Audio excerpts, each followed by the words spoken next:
So if there's one game I try to catch, or I always look at the box score every Saturday, whenever they play, is Norfolk State. I'm a former Norfolk State Spartan football player, and I always try to catch the games or try to catch the highlights or look at the box score to make sure that we won.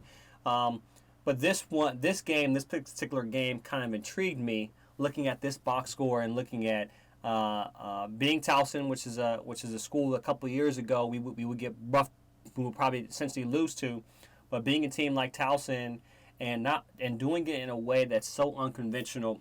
When you talk about smash mouth football, we saw it here. I was skeptical when the season started when we lost to Virginia State. Not really happy about that. Happy we bounced back and beat Hampton.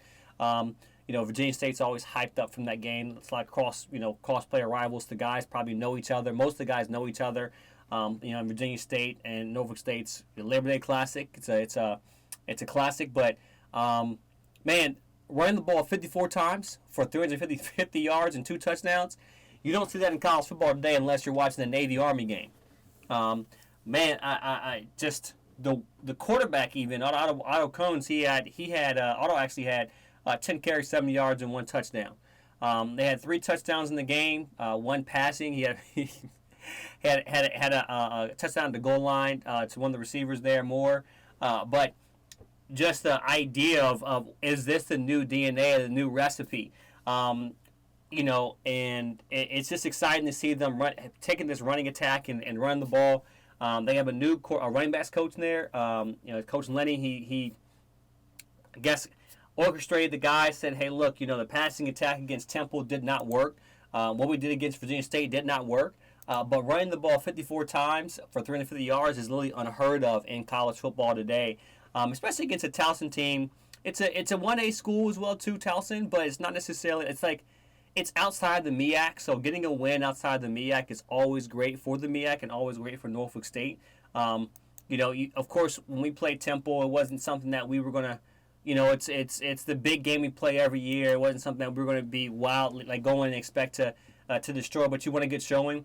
But, we ran the ball 39 times against Temple for 130. The running attack is what we're kind of focused on. The passing attack was mildly efficient. We threw a touchdown pass. But the running the ball essentially is going to be the recipe in DNA, which is different from when we played. When I played, it was more of like a RPO, West Coast type of style offense, where we predicate a lot on the screen game, a lot on the routes across, cross routes across the middle. It wasn't necessarily downfield passing. I played in three different offenses when I played there. But it's good to see Norfolk State get a win outside of the MEAC, and the way they did it in the fashion of just a ground attack is pretty dope. We'll see what happens when Norfolk State. I think they play A&T next. They play A&T next. Tennessee State, which is be a good game. SWAC MEAC game. Howard, Morgan State, NT, North Carolina Central, Del State, and South Carolina. So good season. We're going to see what happens.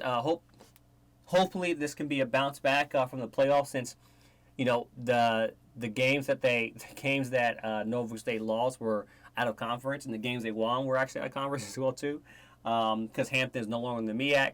But we'll see how when we start conference play, how the MEAC, how Norfolk State does in the MEAC, and if they need to change things up. A&T has been getting better and better every single year. This year looks like a good year we can take A&T. They're 0-3. But let's take a look and see who. Yeah, A&T lost to Central. Central's been tough. They lost to UAB and lost to Elon. Elon and UAB are good schools. UAB is good for Norfolk State. For A&T. Elon is good for, Elon's good for a 1A school. Of course, North Carolina Central does have a quarterback there that they're thinking that may get, maybe on a top quarterback to get drafted. And North Carolina Central is actually 3-0 this year, 3-1 this year. They lost. They got slurred by UCLA.